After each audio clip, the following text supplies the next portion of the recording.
Hello guys, आपका आपने channel super businessman पर स्वागत है। Please like share comment for more videos. Chapter 27 Sneha और आर्यन इन लव। स्नेहा को उसकी इतनी फिक्र करता देख आर्यन ने कहा, जब तक मैं यहाँ हूँ तुम्हें कोई हाथ भी नहीं लगा सकता, मारने की तो बहुत बड़ी बात है। इतना कह वो स्नेहा के करीब आता है और उसे सहारा देकर अच्छे से एक चट्टान के किनारे बैठाता है और उसके गाल को अपने एक हाथ से सहलाते हुए उसकी आंखों में आंखें डाल कहता है, मुझ पर भरोसा रखो। स्नेहा तो इस वक्त सब कुछ भूल गई थी, वो तो बस आर्यन की आंखों में अपने लिए इतनी फिक्र और प्यार का एहसास देख कहीं खोई हुई थी और उसके दोनों गाल टमाटर की तरह लाल हो रखे थे। आर्यन उसको इस हाल में देख मुस्कुराता है और वहां से खड़ा होकर उन जुड़वा पायथन की ओर देखता है। आर्यन को खड़ा होता देख स्नेहा अपने होश में वापस आती है और अपना सिर झटक कर कहती हैं, ये मुझे क्या हो गया था। वहीं दूसरी तरफ आर्यन को देख वो फीमेल पायथन फुफकारते और हंसते हुए कहती हैं, SH.SSS, तुम कितने हैंडसम हो, मैं तुम्हें अपना गुलाम बनाकर तुम्हारे साथ मजे करूंगी। इतना कह वो फीमेल पायथन अपने मुंह से एक छोटा सांप निकालती है और वो छोटा सांप एक खूबसूरत लड़की का रूप ले लेता है, जो आर्यन के पास पहुंच उसके गले में हाथ डालकर उसे मदहोश करने लगती है। आर्यन के पास डबल मार्शल सॉल होने की वजह से ऐसी मदहोश करने वाली टेक्निक उस पर बेअसर थी, इसलिए वो अपना ऑरा रिलीज करता है। उसके ऑरा रिलीज होते ही वो लड़की के रूप में सांप वहीं नष्ट हो जाता है। अपनी टेक्निक को विफल होता देख वो फीमेल पायथन हैरानी में फुफकारते हुए कहती हैं, SH.SSS, इस लड़के में कुछ तो खास बात है जो ये मेरी इस टेक्निक के जाल में नहीं फंसा। इतना कह वो दोनों मेल और फीमेल पायथन मिलकर अपनी यंग एंड यांग एनर्जी से आर्यन पर अटैक करते हैं। आर्यन ने उस अटैक को रोकने की कोशिश की, लेकिन यंग एंड यांग एनर्जी बेहद ही शक्तिशाली थी, जिस वजह से वो सीधा आर्यन से टकरा जाती हैं। उसके टकराने से आर्यन दूर जाकर गिरता है। आर्यन को गिरा देख वो फीमेल पायथन फिर से फुफकारते हुए कहती हैं, SH.SS, हैंडसम लड़के, मैं तुम्हें अभी भी एक आखिरी मौका दे सकती हूं अगर तुम चुपचाप मेरे पालतू गुलाम बन जाओ। आर्यन ने तो जैसे उसकी बात सुनी ही नहीं और वो फिर से उन दोनों जुड़वा पायथन का सामना करने के लिए खड़ा होता है। आर्यन को अभी भी हार ना मानता देख वो दोनों जुड़वा पायथन फिर से यंग एंड यांग एनर्जी को एक साथ मिलाकर अटैक करते हैं। उस शक्तिशाली अटैक को आर्यन की ओर बढ़ता देख स्नेहा उसकी फिक्र करते हुए जोर से चिल्लाकर कहती हैं। इस वक्त उसकी आंखों से कुछ आंसू की बूंदें भी छलक आई थी। आर्यन, आखिर तुम ऐसा क्यों कर रहे हो, तुम यहाँ से भाग क्यों नहीं जाते। स्नेहा को इतना इमोशनल होता सुन आर्यन मुस्कुराते हुए खुद से ही कहता है, लेकिन वो स्नेहा की तरफ पलटा नहीं था, जिस वजह से आर्यन की इस मुस्कान को स्नेहा देख नहीं पाई थी। सिर्फ तुम्हारे लिए अगर इस शरीर में खून का आखिरी कतरा भी बचा होता तो वो भी तुम्हारे लिए लड़ते हुए बहा देता। पता नहीं कब आर्यन को स्नेहा से इतना लगाव हो गया था। तभी आर्यन अपनी स्नो वाइट स्वॉर्ड सॉल को बाहर निकालता है और साथ ही अपनी स्वॉर्ड गॉड सील को कास्ट करता है, जिसके कास्ट करते ही आसमान में एक सील दिखाई देती है और उस सील से हजारों की तादाद में आग के गोले बरसते हैं, जो सीधा जाकर उन जुड़वा पायथन से टकराने लगते हैं। अपने ऊपर आग के गोलों की बारिश होता देख वो दोनों पायथन हैरानी में फुफकारते और दर्द से चिल्लाते हुए कहते हैं, SH.SS, हमारी यंग एंड यांग एनर्जी का अटैक इन आग के गोलों से टकराते ही बीच हवा में कहीं गायब हो गया। आखिर इस लड़के की किस तरह की मार्शल सॉल है। आर्यन इस वक्त हवा में उड़ रहा था और उसके पीछे स्पिरिट रिंग्स भी दिखाई दे रही थी, जिनके बीच में एक स्वॉर्ड का सिंबल भी दिख रहा था और उसका ऑरा भी बहुत शक्तिशाली महसूस हो रहा था। आर्यन के स्वॉर्ड गॉड टूम रिफाइन करने से वो अपनी स्नो वाइट स्वॉर्ड सॉल को अच्छे से काबू कर पा रहा था। फिर उन दोनों जुड़वा पायथन की ओर देख आर्यन बिना किसी भाव के कहता है, अब तुम दोनों अपनी ताकतवर से ताकतवर टेक्निक यूज कर लो, क्योंकि अब अटैक करने की बारी मेरी है। आर्यन को उनको ऐसे ललकारते देख वो दोनों पायथन गुस्से से पागल होते हुए एक दूसरे में लिपट कर गोल गोल घूमने लगते हैं और अपने सामने एक बेहद ही शक्तिशाली कवच तैयार करने लगते हैं। वहीं आर्यन उनका कवच देख कहता है, दिल की गहराई में महसूस करो तुम्हारा स्वॉर्ड इंटेंट कितना मजबूत है। मेरी स्वॉर्ड के सामने चाहे कितना भी बड़ा आसमान क्यों ना हो वो भी मुझे नहीं हरा सकता। अगर आसमान तुम्हें टुकड़ों में बांटना चाहे तो तुम उसे 2 टुकड़ों में बांट दो। अगर धरती तुम्हारे विरुद्ध जाए तो तुम उसे भी नष्ट कर दो।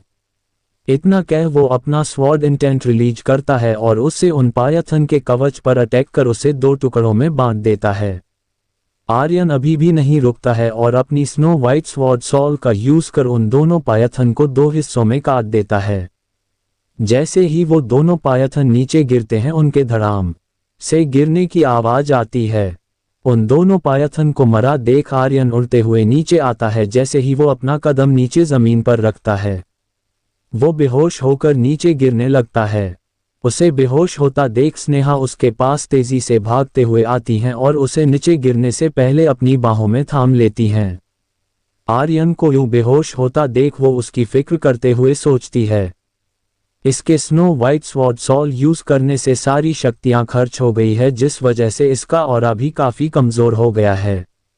मुझे जल्द से जल्द इसे ठीक करने के लिए कुछ सोचना होगा। इतना सोच वो इधर उधर देखने लगती हैं, शायद उसे कुछ ऐसा दिख जाए जिससे वो आर्यन की मदद कर सके।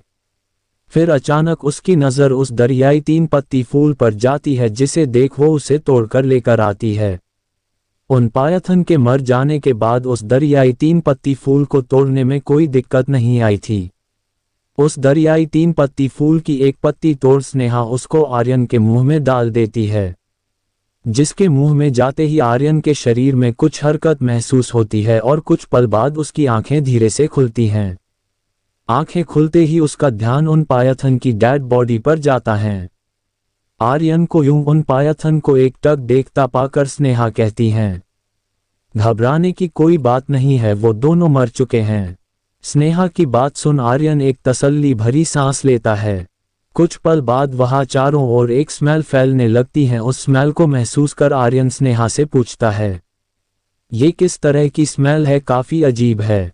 स्नेहा भी उस स्मेल को सूंघ उसका पता लगाने लगती हैं। तभी उसका ध्यान उन पायथन की कटी हुई डेड बॉडी पर जाता है जिसे देख उसके माथे पर टेढ़ी लकीरें खींच जाती है। फिर वो थोड़ी फिक्र भरी आवाज में कहती हैं, बुरा हुआ ये जहरीली गैस है जो इन जुड़वा पायथन के मर जाने से अपने आप उनके शरीर से बाहर निकलती है। इस जहरीली गैस की वजह से लोग, वो बस इतना ही कह पाती है। तभी वो उस जहरीली गैस की वजह से एक भ्रम में फंस जाती हैं और अपना होश खो बैठती है। उसे ऐसा महसूस हो रहा था जैसे वो स्वर्ग में हो। वहीं आर्यन पर भी उस गैस का असर होने लगा था और वो अपना होश पूरी तरह से खोकर स्नेहा की ओर बढ़ने लगता है। वहीं स्नेहा भी अपना होश खो आर्यन की तरफ बढ़ रही थीं। वो दोनों जैसे ही पास आते उनकी सांसें एक दूसरे से टकराने लगती हैं। स्नेहा की खुशबू महसूस कर आर्यन से रहा नहीं जाता है और वो उसे गहराई से चूमने लगता है। वहीं स्नेहा भी इस वक्त होश में नहीं थी, वो भी आर्यन का पूरा साथ देते हुए उसे गहराई से चूमने लगती है। कुछ देर ऐसे ही एक दूसरे को गहराई से चूमने के बाद वो दोनों आगे बढ़ अपने कपड़े निकाल प्यार के दरिया में बहने लगते हैं। लगभग शाम के वक्त आर्यन की आंखें खुलती है। आंखें खुलते ही उसका ध्यान स्नेहा पर जाता है जो इस वक्त अपने कपड़े पहनकर वहां से जा रही होती है। उसे यूं बिना बताए जाता देख आर्यन जल्दी से अपने कपड़े पहनता है। वो सब समझ गया था कि उनके बीच कुछ ऐसा हो गया है जो नहीं होना चाहिए था। फिर उसके पास पहुंच वो उससे पूछता है, तुम जा रही हो क्या? आर्यन की बात का जवाब देते हुए स्नेहा ने कहा, हाँ, असल में मेरी शक्तियां 60% तक ठीक हो चुकी है और वैसे भी अब मेरे जाने का वक्त हो गया है। उसको यूं जाता देख पता नहीं क्यों आर्यन को ऐसा लग रहा था जैसे उसकी रूह का कोई हिस्सा उससे दूर हो रहा हो। फिर वो अपनी मायूसी को छुपा बड़े ही कॉन्फिडेंस के साथ कहता है, मैं 7 साल बाद स्पिरिचुअल वर्ल्ड में आऊंगा और तुम्हें साबित करके दिखाऊंगा कि मैं तुम्हारे लिए काबिल हूं या नहीं। उसकी ये बातें सुन स्नेहा अपनी आंखें कसकर बंद करती है और उसके सामने वही दृश्य आ जाता है जब वो भ्रम में थी। उस वक्त स्नेहा उस भ्रम को तोड़ बाहर निकल सकती थी, लेकिन उसने ऐसा कुछ नहीं किया और खुद को उस भ्रम के जाल में फंसने दिया। असल में स्नेहा भी आर्यन से प्यार करने लगी थी, जिस वजह से उसने खुद को भ्रम में फंसने दिया। फिर उसने ऐसे ही बिना आर्यन की ओर पलटे कहा, ठीक है, मैं तुम्हारा स्पिरिचुअल वर्ल्ड में शक्तिशाली होकर आने का इंतजार करूंगी। स्नेहा का जवाब सुन आर्यन फिर से उससे पूछता है, मैं तुम्हें स्पिरिचुअल वर्ल्ड में कहाँ आकर ढूंढूं? जिसके जवाब में स्नेहा ने कहा, स्काई महल। इतना कह वो तुरंत बिना पलटे वहां से उड़कर जाने लगती है। उसे यूं जाता देख आर्यन अपने दिल की गहराई में सोचता है, स्काई महल मेरा इंतजार करना, मैं जल्द वहां आऊंगा। पता नहीं तुमने मेरे दिल से ऐसा क्या कहा है जो तुम्हारे बिछड़ने पर ये दिल मेरा बगावत करने लगा है। इतना कह वो भी वहां से उड़ते हुए जाने लगता है। क्या आर्यन स्नेहा से स्पिरिचुअल वर्ल्ड में जाकर मिल पाएगा? जब आर्यन स्पिरिचुअल वर्ल्ड में रिया से मिलेगा तब क्या होगा? क्या आर्यन और स्नेहा करने लगे थे एक दूसरे से प्यार? आखिर क्या होगा? इस कहानी का अगला पड़ाव जानने के लिए बने रहे हमारी कहानी स्पिरिट वर्ल्ड के साथ, सिर्फ और सिर्फ पॉकेट नॉवल पर। हेलो गाइज, आपका आपने चैनल सुपर बिजनेसमैन पर स्वागत है। Please like share comment for more videos. Chapter 28 लावा का दरिया। स्नेहा वहां से जा चुकी थी, लेकिन आर्यन अभी भी वहीं उसी गॉड टेम्पल वाली पहाड़ी पर था। वो उस सफेद झरने वाली जगह से एक दूसरी पहाड़ी की चोटी पर आ चुका था। उस चोटी पर पहुंच वो सोचने लगता है, स्नेहा अभी निर्वाणा रेल्म में है और मैं तो अभी जेन्युइन रेल्म में ही हूं। अभी मुझे उस लेवल तक पहुंचने के लिए काफी लंबा रास्ता तय करना पड़ेगा। अब मैं इस गॉड टेम्पल वाली पहाड़ी पर आ ही गया हूं तो मुझे यहाँ कोई ताकतवर फायर ढूंढ लेनी चाहिए। आर्यन के स्वॉर्ड गॉड टूम रिफाइन करने से वो अब ब्लड रेल्म से ब्रेक थ्रू कर जेन्युइन रेल्म में पहुंच चुका था, लेकिन उसे स्नेहा के लेवल तक पहुंचने के लिए अभी काफी वक्त लगने वाला था। इसलिए आर्यन अपनी फीनिक्स सोल को और शक्तिशाली करने के लिए फॉरेजन फायर या फिर हेवनली फायर में से किसी एक फायर को ढूंढने की सोचता है। आर्यन ये सब बातें सोच ही रहा था, तभी उसे एक लड़की की आवाज सुनाई देती है। हाँ, तुमने सही कहा, अब तुम्हें जल्द से जल्द अपनी फीनिक्स सोल को और शक्तिशाली बनाना होगा। इस आवाज को सुन आर्यन हैरान होते हुए इधर उधर देखने लगता है। वो अभी इधर उधर देख ही रहा था कि तभी उसका फीनिक्स लॉकेट चमकने लगता है और उसमें से फिर उसी लड़की की आवाज सुनाई देती है, तुम्हें हैरान होने की कोई जरूरत नहीं, अब तुम्हारी शक्तियां पहले से काफी बढ़ चुकी है, जिस वजह से तुम बिना बेरियल प्लेस में आए मुझसे बात कर सकते हो, और तो और हमारी इन बातों को कोई सुन भी नहीं पाएगा। ये लड़की की आवाज किसी और की नहीं बल्कि अमीरा की होती है, जो आर्यन से अब बेरियल प्लेस में रहकर ही बात कर सकती थी। अमीरा आर्यन से फिर आगे कहती हैं। इस आवाज को सुन आर्यन हैरान होते हुए इधर उधर देखने लगता है। वो अभी इधर उधर देख ही रहा था कि तभी उसका फीनिक्स लॉकेट चमकने लगता है और उसमें से फिर उसी लड़की की आवाज सुनाई देती है, तुम्हें हैरान होने की कोई जरूरत नहीं, अब तुम्हारी शक्तियां पहले से काफी बढ़ चुकी है, जिस वजह से तुम बिना बेरियल प्लेस में आए मुझसे बात कर सकते हो, और तो और हमारी इन बातों को कोई सुन भी नहीं पाएगा।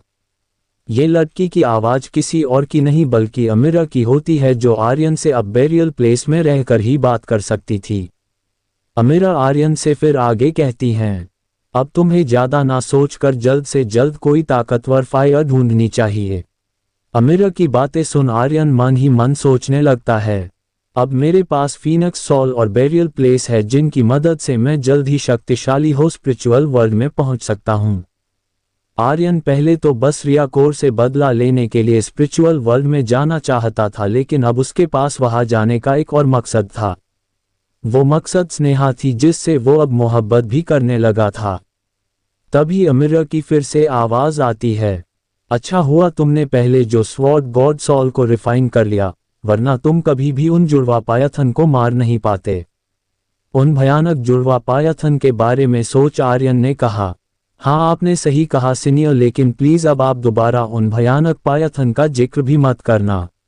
आर्यन ये सब कह ही रहा था, लेकिन तभी उसे कुछ याद आता है, जिसके चलते वो हैरान हो अटकते हुए अमीरा से पूछता है, सीनियर क्या आप मुझे हर वक्त देख रही थीं? लेकिन अमीरा बिना उसका जवाब दिए आगे कहती हैं, तुम्हारे बिल्कुल सामने कुछ किलोमीटर दूर मुझे किसी ताकतवर गर्म शक्ति का एहसास हो रहा है, जो तुम्हारी फीनिक्स सोल की शक्तियां बढ़ाने में काफी हद तक मदद कर सकती है। अमीरा को अपनी बात बदलता देख आर्यन झुंझलाते और अपना पैर पटकते हुए कहता है, सीनियर आप टॉपिक मत बदलिए, मुझे मेरी बात का जवाब चाहिए। लेकिन अमीरा फिर से उसको कोई जवाब नहीं देती हैं। इसलिए आर्यन हार कर उस दिशा की ओर बढ़ने लगता है जहां अमीरा को गर्म शक्तियों का एहसास हुआ था। आर्यन की फीनिक्स सॉल की शक्तियां गर्म थी, जिन्हें बढ़ाने के लिए किसी ताकतवर फायर की जरूरत पड़ती थी। अमीरा को गर्म शक्तियां महसूस होने के मुताबिक आगे जरूर कोई ताकतवर फायर होगी। कुछ देर ऐसे ही उस दिशा में बढ़ने के बाद आर्यन एक जगह पहुंचता है जहां उसे दूर दूर तक ज्वालामुखी, लावा से बहती नदियां और दरिया दिखाई देते हैं, जिन्हें देख आर्यन अपने पसीने पोंछते और हैरान होते हुए सोचता है, सच में इस गॉड टेम्पल पहाड़ी पर अलग अलग रहस्य छुपे हुए हैं। इतना बड़ा लावा का दरिया शायद ही बाहर की दुनिया में कहीं मिले। तभी अमीरा ने कहा, तुम सही सोच रहे हो, वैसे तुम्हारे लिए इस लावा के दरिया की फायर काफी फायदेमंद साबित होगी, तुम्हें इसके अंदर कूदना चाहिए।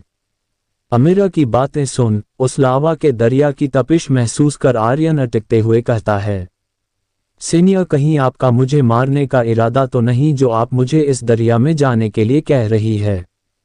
फिर उसने थोड़ा घबराते हुए कहा, आप देख नहीं पा रही हैं क्या, अगर इस दरिया में हेवनली रेल्म का मार्शल आर्टिस्ट भी गया तो उसका भी इसमें तंदूर बन जाएगा और मेरी तो राख भी नहीं मिलेगी। आर्यन को इतना घबराते देख अमीरा उसे समझाते हुए कहती हैं, तुम भूल गए क्या, तुम्हारे पास निर्वाणा फायर है, वो तुम्हारी इस लावा के दरिया में रक्षा करेगी और तुम्हें जलने से बचाएगी। तभी आर्यन को ध्यान आता है उसके पास तो निर्वाणा फायर है जो उसे 9 पाथ ऑफ निर्वाणा टेक्निक को सीखने से मिली थी, और बर्निंग स्वॉर्ड से मिली रियल फायर की वजह से निर्वाणा फायर और भी शक्तिशाली हो चुकी थी। ये सब ध्यान आने के बाद आर्यन थोड़ा खुश होते हुए कहता है, अगर ऐसी बात है तो मुझे निर्वाणा फायर के होते हुए डरने की जरूरत नहीं, फिर तो मैं आसानी से इस लावा के दरिया में जा सकता हूं और इसे अच्छी तरह से एक्सप्लोर भी कर सकता हूं। तभी आर्यन से कुछ दूर एक पहाड़ी की चोटी पर लगभग 20-22 साल का एक जवान लड़का अपने कुछ आदमियों के साथ दिखाई देता है। ये जवान लड़का वही अनजान लड़का था जिसने गॉड टेम्पल प्रकट होने पर कुछ काले लिबादा ओढ़े आदमियों को अपने पास बुलाया था। तभी उसका एक आदमी अपने हाथ जोड़ उसे इज्जत देते हुए आगे बढ़ कहता है, मास्टर, गॉड टेम्पल तो गायब हो चुका है, अब हमें क्या करना चाहिए? कुछ वक्त पहले वो गॉड टेम्पल इस पहाड़ी क्षेत्र से गायब हो चुका था। गॉड टेम्पल के इतनी जल्दी गायब होने से उसके खजाने को कोई लूट नहीं पाया था, जिस कारण ये लोग भटकते हुए यहाँ लावा के दरिये के पास पहुंचे थे, जिसके चलते उस जवान लड़के ने कहा, कोई बात नहीं, क्या हुआ, अगर गॉड टेम्पल गायब हो गया तो यहाँ जरूर और भी खजाने होंगे, हमें उनको ढूंढना चाहिए। तभी उस लड़के के बगल में एक बड़ी ही खूबसूरत लड़की चलते हुए आती है जो दिखने में लगभग उसी की उम्र की होगी। तभी उस लड़की को वहां से कुछ दूर कोई इंसान दिखाई देता है, जिसे देख वो उस लड़के से कहती हैं, वो देखो वहां शायद कोई है। उस लड़की की बात सुन वो लड़का और उसके साथ आए सभी आदमी उसी ओर देखने लगते हैं। उस दिशा में देखने के बाद एक बूढ़ा आदमी कहता है, ये तो कोई जवान लड़का है, पर ये मुझे इतना जाना पहचाना क्यों लग रहा है। तभी किसी आदमी ने उस लड़के को पहचानते हुए कहा, ये तो आर्यन सिंह है। हाँ, वो लड़का कोई और नहीं बल्कि आर्यन ही था, जिसका नाम सुनते ही वो लड़की गुस्से में अपने हाथ की मुट्ठियां बंद करते हुए कहती हैं, आर्यन सिंह, इसी ने मेरे छोटे भाई को घायल कर उसकी सारी कल्टीवेशन खत्म की थी। फिर उस जवान लड़के ने आर्यन की ओर देखते हुए अपने आदमियों से पूछा, क्या यही है आरव सिंह का बेटा आर्यन सिंह? जिसका जवाब देते हुए उसका एक आदमी कहता है, जी मास्टर, यही है। उस लड़के के बगल में खड़ी लड़की फिर उसका हाथ पकड़ते हुए उससे कहती हैं, पति देव, मैंने जिस लड़के के बारे में पहले आपको बताया था ये वही है, जिसने मेरे छोटे भाई की जिंदगी भर की कल्टीवेशन खत्म कर दी। आपको उसका बदला इससे लेना ही होगा। ये लड़की कोई और नहीं बल्कि चंद्रेश क्लान के डैनी चंद्रेश, जिसकी आर्यन ने रॉयल हॉल के फाइट अरेना में हराकर कल्टीवेशन खत्म कर दी थी। वो उसी डैनी चंद्रेश की बड़ी बहन लीजा चंद्रेश थी, और ये जवान लड़का उसका भविष्य में होने वाला पति अखिल भट्ट था, जिसका रोमानिया शहर के 3 बड़े क्लानों में से एक भट्ट क्लान में काफी बड़ा रुतबा था। तभी अखिल के पास एक और जवान लड़का आता है और उससे कहता है, जीजा जी, आपको पता है आर्यन के पास कुछ सीक्रेट मेथड्स है और आपकी काबिलियत देखते हुए मुझे पूरा विश्वास है आप उन सीक्रेट मेथड्स को हासिल करने के बाद जल्द ही हेवनली रेल्म में ब्रेक थ्रू कर लेंगे। ये दूसरा लड़का जिसने अखिल भट्ट को जीजा जी कहा था वो लीजा चंद्रेश का कजन भाई रियान चंद्रेश था। अखिल भट्ट उसकी बात सुन उस पर गौर करते हुए सोचता है, ब्रेक थ्रू, वो भी हेवनली रेल्म में। ब्रेक थ्रू की बात समझ अखिल मुस्कुराते हुए उन सभी से कहता है, चलो फिर चलते हैं, एक बार उससे मुलाकात तो की जाए। इतना कह वो सभी लोग उस पहाड़ी की चोटी से उतर आर्यन के पास जाने लगते हैं। आर्यन अभी भी वहीं उस लावा के दरिये को देखे जा रहा था कि तभी उसे अपने पीछे कुछ लोगों की आहट सुनाई देती हैं, जिसे सुन वो पीछे मुड़ देखता है और उन लोगों को देख हैरान होते हुए कहता है, लीजा चंद्रेश, अखिल भट्ट, वाह ये दुनिया सच में कितनी छोटी है, बहुत जल्द मिला दिया इन नमूनों से।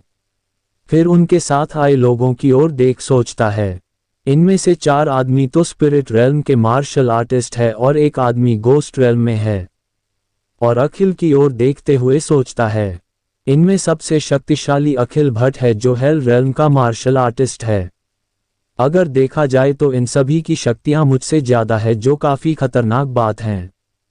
तभी आर्यन से कुछ दूर रुकते हुए अखिल भट्ट कहता है, आर्यन, तकदीर भी क्या खेल खेलती है ना, जो 2 दुश्मनों को एक दूसरे के सामने लाकर खड़ा कर दिया। लीजा चंद्रेश भी आगे बढ़ अपनी उंगली आर्यन की ओर करते हुए गुस्से भरी आवाज में कहती हैं, आर्यन, तुमने मेरे छोटे भाई की सारी कल्टीवेशन खत्म कर दी, जिसका बदला मैं तुम्हारे शरीर से खून का एक एक कतरा निकाल कर लूंगी, चाहे वो लोग कितने ही शक्तिशाली क्यों ना हो। लेकिन आर्यन के चेहरे पर डर का कोई नामो निशान नहीं था। फिर वो लीजा से मुस्कुराते हुए कहता है, ओह मुझे माफ करना अगर मैंने तुम्हारे भाई को ज्यादा चोट पहुंचाई हो तो। वैसे उसने मुझे लाइफ एंड डेथ मुकाबले मारने की खूब कोशिश की थी, लेकिन अफसोस बेचारा खुद ही अपनी कल्टीवेशन खत्म करवा बैठा। वैसे शुक्र मानो मैंने उसे जान से नहीं मारा।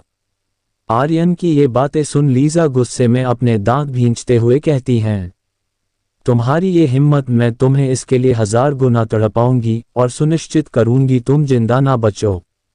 रियान चंद्रेश भी गुस्से में आगे बढ़ते हुए अपने हाथ की मुट्ठी भींच कहता है, आर्यन सिंह, तुमने अच्छा नहीं किया। मेरे कजन भाई और दादाजी की जो हालत है वो सिर्फ तुम्हारी वजह से है। नोट गाइज, अगर आपको ये कहानी पसंद आ रही है तो प्लीज़ लाइक और रेटिंग करना ना भूलें, क्योंकि अगर आप हमें सपोर्ट करेंगे तो फ्यूचर में आपको ऐसी और भी इंटरेस्टिंग स्टोरी देखने को मिलेंगी। वैसे क्या होगा आखिर, अखिल भट्ट और आर्यन के बीच कोई मुकाबला या फिर आर्यन आज इन सभी लोगों के हाथ मारा जाएगा? आखिर क्या होगा इस कहानी का अंजाम जानने के लिए बने रहे हमारी कहानी स्पिरिट वर्ल्ड के साथ।